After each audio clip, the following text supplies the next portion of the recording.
start with talking about something we did this week that would benefit a lot of people. You interviewed some people that you've loved the podcast for a while.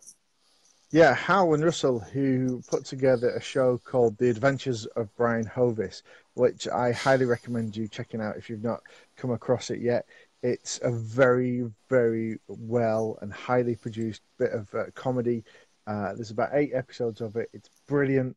It's like nothing else that's out there in terms of podcasting, which is one of the reasons why I loved it. It's a work of art and shows you what you can achieve with the medium. And the sense of humour is just, well, it was right up my street, which helps. Can you give us a rundown of what it's about? What it's about is, did you lose me then? I just had a notification. I thought maybe I dropped. Hang on, I'm going to sort of, because we jumped in, I didn't get the usual chance to sort of minimise my notifications and all that jazz. Oh, it seems you're so popular. You know what it's like. It's like, you know, people see me on here and they're like, hey, say hi to my cat. Can you kiss my hamster? That's a YouTube video you don't want to see. You ready? You still there? No. Okay. I'll give you... Oh, you're back now. Yeah, sorry, it's just you froze as I went to pause the notifications. All I heard you say, you can kiss my, and then it froze. And we'll leave it there. Can you give us a rundown of what the podcast's about? Yeah, so the podcast is about a chap called Brian Hovis, and it's just a very, very British gentleman who's just useless in all aspects, but has no real awareness. Well, I suppose he's got awareness that he is useless, but he's eternally optimistic. And it's just wonderful. And one of the amazing things about it is it's a little bit like when you find out that Seth MacFarlane does 90% of the voices in Family Guy. This whole thing is voiced by just one incredible actor. And it's just I think for somebody that spends a lot of time making podcasts and building podcasts and creating things, I'm always very aware when I come across something that's done so well. And you know, people ask us about the various techniques for production and how to get it right and should I script it. The guy spent 2 years producing this show, which is just, you know, ridiculous on one hand. Yeah. But you really see the impact of it. So whether you're a serious podcast or not, I think you'll really enjoy it. Anybody that's ever listened to things like The Goon Show going way back, or likes a little bit of Radio 4 comedy in the BBC in the UK, Monty Python even, there's an element of that. So check it out. Yeah, it's called The Adventures of Brian Hovis. As I say, we spoke to the writers, the producers that put it all together, and I just had the most wonderful hour of chatting to them. But I mean, we'll cut that down into sort of slight highlights, but very inspirational for anybody that's trying to do something slightly different and just to see what you can do with the medium. And that's what I was thinking, because there's a lot. I mean, it was new when we first saw the first couple of audio dramas, and they were amazing and great to hear. And the new ones are really good to hear as well. But this is something completely different in itself. It's a story done on a podcast. I don't think I've heard it's not a comedy drama, but that sort of style of a story brought out to life that's been a comedy like this. I haven't heard that yet, really. It's something completely different.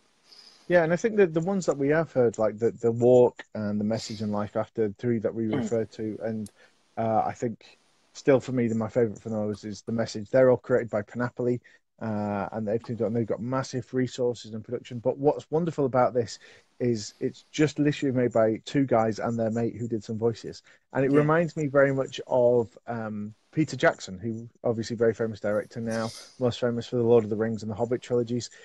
He started out, his very first film was called Bad Taste, and he really wanted to make a film. He was in New Zealand, no one had given him a break, he had no access to things, he had very little equipment, and so he produced his first film simply by making it at the weekends and got his mates involved. He made all the props, did all the special effects. It took him 6 years to make it. Wow. I think we can all relate to that for podcasting, can't we? But the thing is, with what he achieved with that brought him to the attention of a lot of people, and that brought him on to the place he is now, where he can direct any film that he wants, and he's working with cutting-edge technologies and actuated reality and all sorts of things now. Well, the reason we were kind of wanted to talk to them and talk about it here as well is just because it's something completely different. And I think we see a lot of, and it's not a bad thing, but we see a lot of the same sorts of things with podcasts. And we've said it before, there were several different versions of Facebook when Facebook got big, and there's people still trying to redo Uber. It's as they're as big as they're going to be. So if you're just trying to do the same thing at a different time as someone else, you're never going to reach the full potential that you're capable of and the podcast's capable of. But doing something completely curveball, completely different like this, well, it's gained them real traction, despite the fact that it is very good and very talented. I think the traction has come massively from the fact it's completely different. Yeah, and it's just done so well, and it's a brave thing to do. It's it's committing a lot of time to it, and I think that's the thing that I think a lot of us will be able to relate to about that, is because when we're all making the podcast, we're putting our heart and soul into what we're doing, whether that's part of our business or part of our just passion, and we're investing in that. And there's a great moment in the interview when I compliment them on it, and he says back, he says, you know what? He says, it's so wonderful just to get that one person saying what they thought of it, and it kind of makes it worth it. And they've tried a few different things as well. They've got like an online store connected to the podcast series. So we explored that as well, and how well or not well that's worked as well. And just very interesting take on how things are done. And they've come at it from a different point of view as well. One of them's an actor who writes, and the level of detail that they've done on this, apparently they spent like the opening line of the very first line that you hear when you listen to The Adventures of Brian Hovis, took them 2 weeks to decide. They argued about that line, the nuances, the rhythms of the words, the pace. Do you want to tell us what it is? I'll let you go find it yourself now. Just go, wow. When you hear that's what 2 weeks worth of writing for 12 words or whatever it is. I think it is my favourite bit of the podcast, and that's not to say that everything after it isn't golden, but it is still my favourite bit. Yeah, so please go and check it out. It's The Adventures of Brian Hovis, and I think for me, it's something else I said in the interview, is I heard it and I went, I want to make something that good, and so I find it very inspirational in that point of view. And if nothing else, I think you'll just find it's silly and it's humorous. And it's a little bit fun. And also as well, anybody that's got any sort of inkling of what it takes to become an actor, the performance by, like, I think he does 4 different female voices in that, as well as like 7 different male voices, and I had no idea it was the same guy. He reminds me very much of the guy from the IT Crowd. Is it Matt someone or other? Matt Berry. Matt Berry, yeah. He has that very big voice. It's very impressive. Yeah, but I think whereas Matt Berry tends to just do that one big voice, I think he does. He's a rainbow of voices in this. So, yeah. Speaking of podcasts that are very different, and you mentioned Panoply there. I want to say it like Monopoly, to be honest. The one you've been telling me to listen, I still haven't listened to it, but I will. That you've been listening to, Brian Guff, is it? Dexter Guff. Dexter Guff is smarter than you. With Brian Hovis. Yeah, so this is completely different. Tell us about that. So, again, this is done so well. It's a parody of all those motivational things. I mean, maybe there's a few of us watching now that actually do their own daily motivational podcasts. You'll find it very inspirational in that respect, and also very humorous because he pokes fun at a lot of things. Just one of the lines that comes up several times in it, he says, You've got to decide what's more important to you. Is it your goals or your dreams?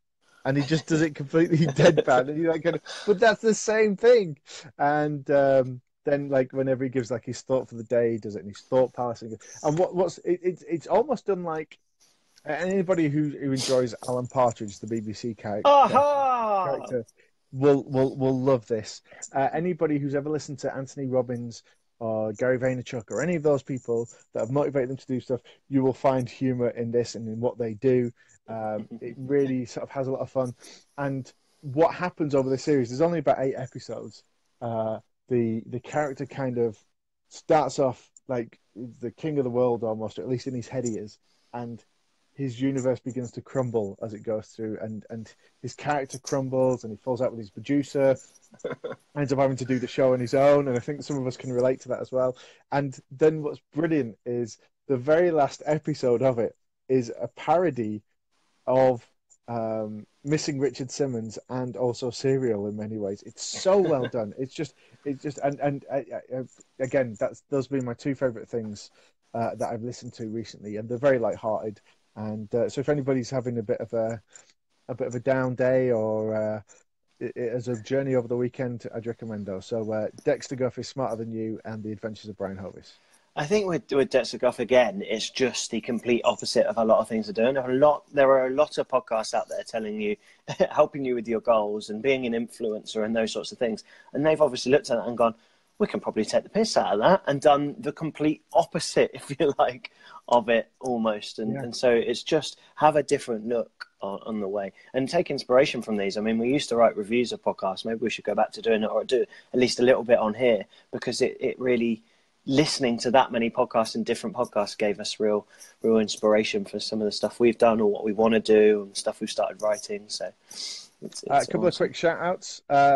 Nick's just joined us. Hi, Nick. And Mark. Nick's a great example. Sorry, he's doing something different as well. He's doing creating podcasts for children to get people involved in podcasts at a really early age. And I think that's really admirable and exciting. So yeah, connect with Nick. He's doing something awesomely different.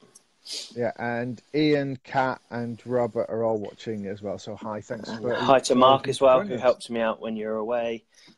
So yeah, do drop us any questions in there. We got smacked straight in, started early with this, so we're going to try and do that each week. Get these down to 30-minute videos, so it doesn't take too much of your time, and so that my voice doesn't go.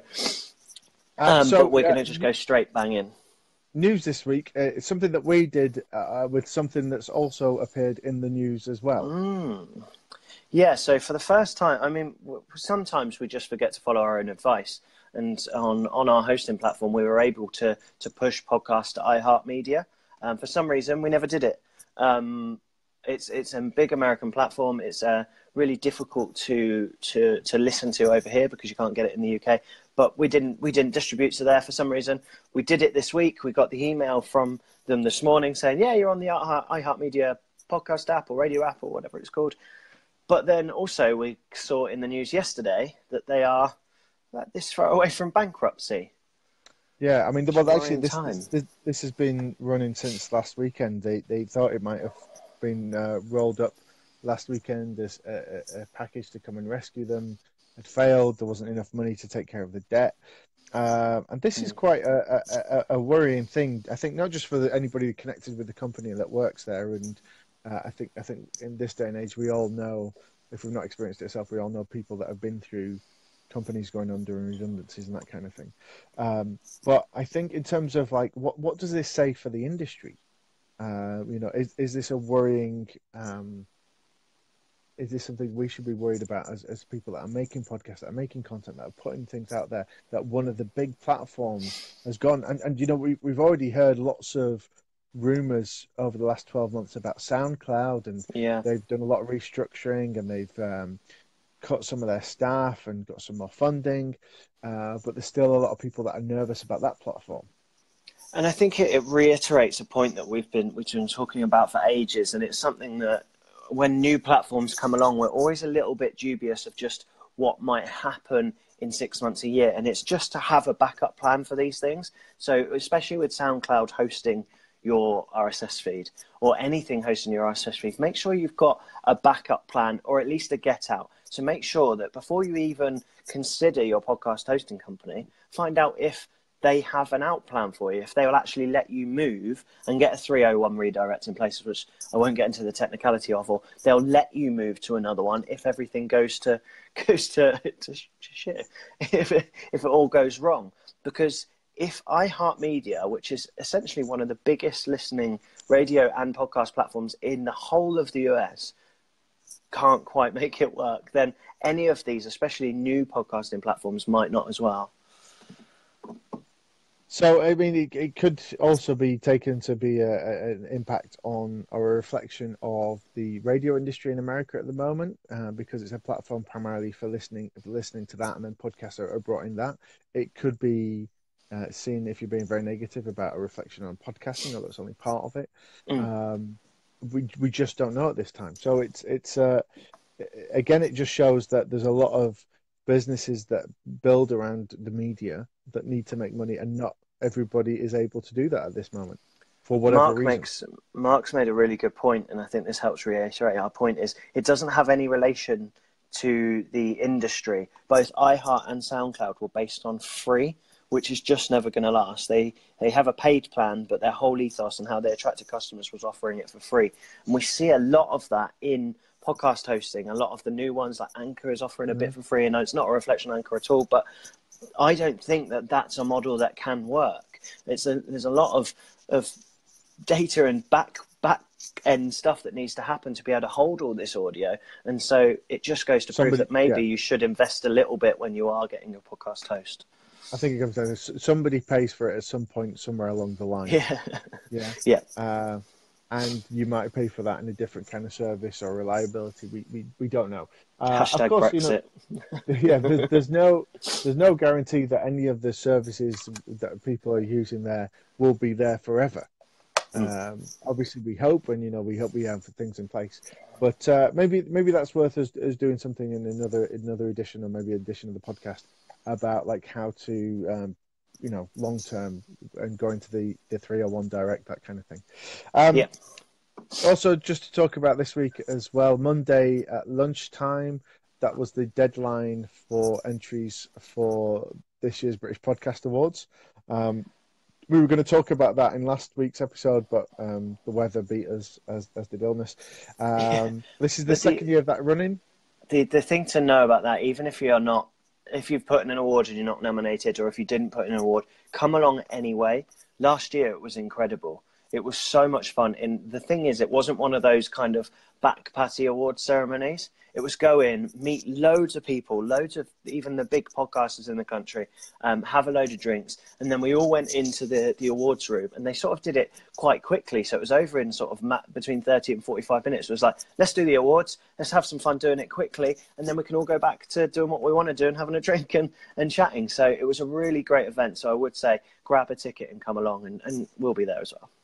Yeah, although it's easy for us to say that now. I mean, we put in 8 entries across the podcast that we build and produce and look after, and even though we didn't get a nomination, we still went along, and then we found ourselves almost like out of spite refusing to listen to any of the winners, and then I think it took about 6 weeks, and then I listened to one of the winners and was blown away by it.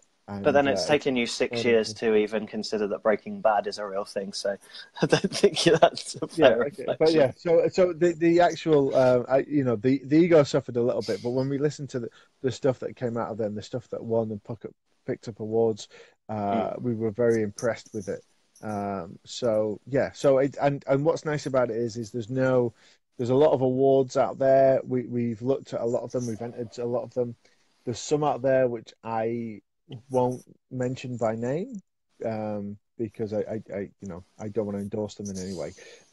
So generally, if we talk about an awards thing, it's because we think it's genuine and it's based on quality, and that's what's really nice. Is I think when you've got a lot of smaller podcasts, independent podcasts out there, there's no way you can compete when it comes down to a popular vote. There's no way. So when you've got an actual judging panel of people that are professionals and will listen to it and give you good feedback on that as well, I think that's a really good basis for an award ceremony. I think it comes from a good place as well, because it's a non-for-profit. The awards is a non-for-profit, and I'm not to say that awards that don't come from a good place, but I just think that's something nice to bear in mind, is that when you buy your ticket, it's going back into the night, not into someone's pockets. Yeah, I was going to say, it's just the good place is somebody else's bank account. Something else closed this week as well, though, didn't it? Yeah, so we've submitted to speak at this year's podcast movement, which is going to be in Philadelphia.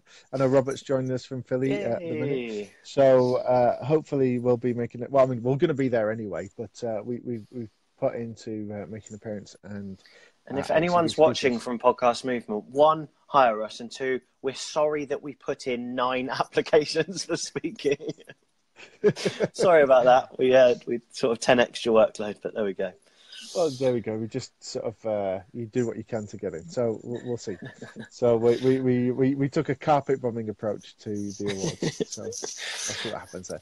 And hopefully we're going to be speaking maybe on one of these, maybe on the PodTips podcast, but we'll be speaking to the organisers of Podcast Movement and just finding out a little bit about that event.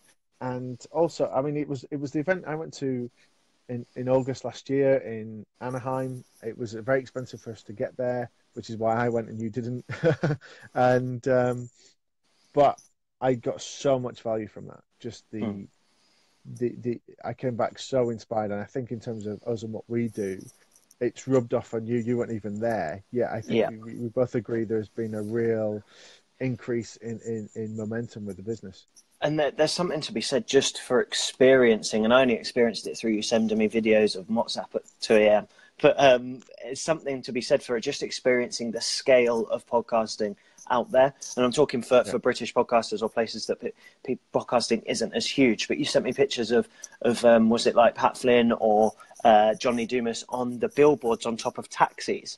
Whereas here we're still explaining what a podcast is to some people. So it's just seeing that, like, go and grab your tickets. I think they are on sale now. I think you can get the early bird cost. It's well worth going. And we've not been told we're speaking, and we're not getting paid for this endorsement. So generally, we just forget it. Don't go. No, rubbish. Yeah, never heard of it. What? The colonies? No, don't bother. Thanks, guys who have Mark messaged. He said, I would have no confidence in using a service that wasn't charging me. That's a fair comment.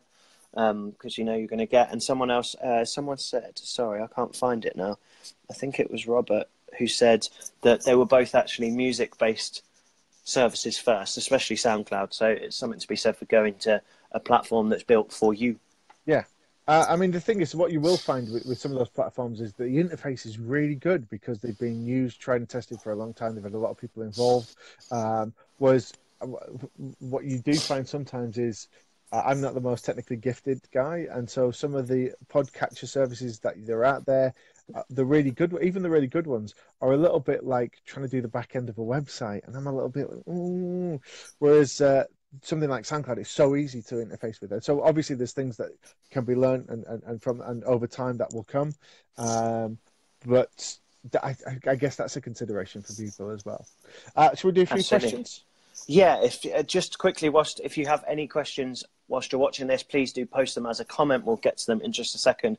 But to take a question from the group, I've just lost my bit. Someone was asking, I think it was Alex Whiteley, who does the Thorskin podcast, was asking about vocal tics and ums and ahs and how to prevent those. He sent me a lovely picture on Instagram today of him trying to prevent them. His big thing was ums, so he says a lot. I said, just try, because I said, you don't need to remove them all, but I said, just try writing it big on a bit of paper and a red pen and put it in front of you, because the awareness of you saying it sometimes makes you say it less. So he sent me a lovely picture on Instagram saying, don't do it, fat boy, written on the wall in front of him recording, which was nice. I think you've got to be careful with that sort of thing. And going back to my experience in radio, there's certain things as well. Forgive me if you've got this on loudspeakers in front of children or at work. But we had a running joke before everything went live. We'd say, "Don't say fuck a bugger," and but what that does, it's like the old alchemy thing, about saying it's possible to turn lead into gold as long as nobody thinks of a blue monkey. Right now, you're thinking of a blue monkey, right? Yeah, definitely. And that's why it doesn't work. That's why it doesn't work. So you put that in your mind. So the thing is, listen back to it and be aware of it. And what you'll find is sometimes those vocal tics will be when you're not sure what you're going to say. And I'm pretty sure I just went through that whole sentence then with that one when you're suddenly kind of going, oh yeah, what am I going to say? Yeah, it's buying yourself time, isn't it? Exactly. And a lot of those vocal tics are space savers. It's like those people that go out and buy loads of web domains and then wait until somebody becomes famous and then tries to sell them and make money that way.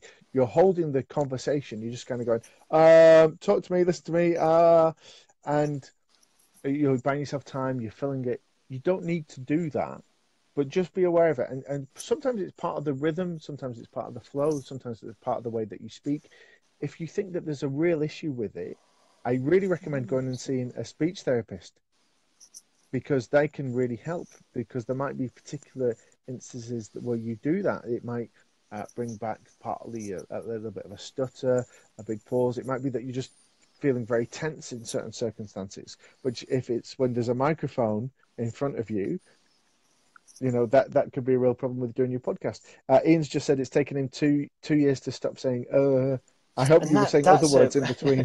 It's a really good point, Ian, is that it does just come with time. So actually there's a particular art form, especially in conversation and with interviewing someone, especially when it's recorded. I don't think even we've done it, and we've been doing it for nearly 20 years combined, but it's that you listening and thinking of your next response and absorbing what they're saying and thinking of your question after that. It's a lot of things to try and do at once. And so you use an to buy you time in that process, but practicing it and doing it a lot more often, you get more used to it. You get more used to what I'm doing now is thinking about what you're going to say next whilst still absorbing something. It's if you are made too aware of it and you try not to do it too much, then there's a good chance that you're just going to ruin interviews a little bit, because you're not going to be listening to the person. You're just going to be worried about your next question. So awareness in some degree, but not completely.